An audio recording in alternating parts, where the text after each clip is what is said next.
Bonjour ou bonsoir. Euh, on va poursuivre encore avec une nouvelle exhortation. Nous allons sans plus tarder ouvrir nos Bibles dans Exode chapitre 15.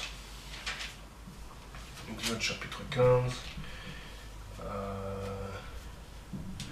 Vraiment, le Saint-Esprit va encore nous guider, je le crois.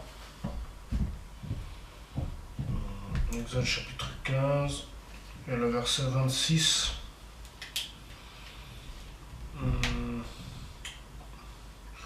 On va même lire à partir du verset 22 jusqu'au verset 27. Le dernier chapitre de Exode, chapitre 15. Je lis pour la gloire de Dieu. Le chapitre est intitulé L'eau de Mara. L'eau de Mara. Moïse, chapitre 15, verset 22, pardon. Moïse, je lis pour sa gloire. Moïse fit partir Israël de la mer des roseaux, et ils prirent la direction du désert de Chour. Après 3 journées de marche dans le désert, ils ne trouvèrent pas d'eau. Ils arrivèrent à Mara, mais ils ne purent pas boire l'eau de Mara parce qu'elle était amère. C'est pourquoi cet endroit fut appelé Mara. Le peuple murmura contre Moïse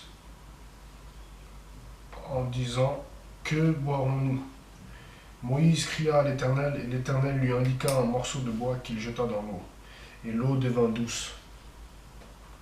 Ce fut là que l'Éternel donna au peuple des prescriptions et des règles, et ce fut là qu'il le mit à l'épreuve.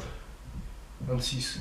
Il dit, si tu écoutes attentivement l'Éternel ton Dieu, si tu fais ce qui est droit à ses yeux, si tu prêtes l'oreille à ses commandements, et si tu obéis à toutes ses prescriptions, je ne te frapperai d'aucune des maladies dont j'ai frappé les Égyptiens.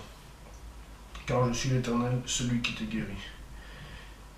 Ils arrivèrent à Élim, où il y avait 12 sources d'eau et 70 palmiers.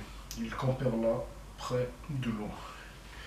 Donc le verset 26, la dernière phrase nous dit « Car je suis l'Éternel, c'est lui qui te guérit. » Exode chapitre 15, verset 26, ça c'est un verset très important, j'allais dire capital, très important pour nous les chrétiens, parce que si, comme il le dit lui-même, donc comme il a dit aux Israélites, si ils obéissent, s'ils prêtent l'oreille à ses commandements, à toutes ses prescriptions, il ne frappera d'aucune des maladies dont il a frappé les Égyptiens, car il est l'Éternel, celui qui te guérit, celui qui nous guérit. Voilà ce verset clé que je voulais partager. Je voulais également prendre dans Proverbe chapitre 8. Proverbe chapitre 8. Et le verset 10 à 11. Proverbe chapitre 8, les versets 10 à 11. Je lis pour sa gloire. Préférez mes instructions à l'argent, et la connaissance à l'or le plus précieux. Et la connaissance à l'or le plus précieux. 11. En effet, la sagesse vaut mieux que les perles. Elle a plus de valeur que tout ce qu'on peut désirer. Je relis le 11. En effet, la sagesse vaut mieux que les perles.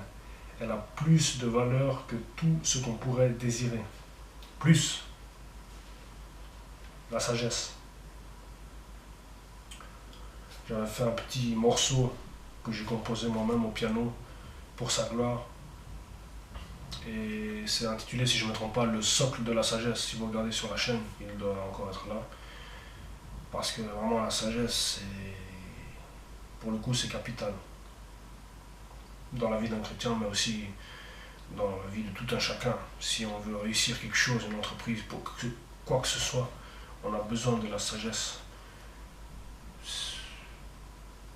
On a besoin de la sagesse. Et Jésus l'a dit,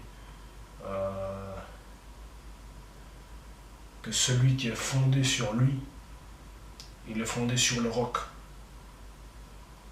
Si on entreprend quelque chose en le mettant à la première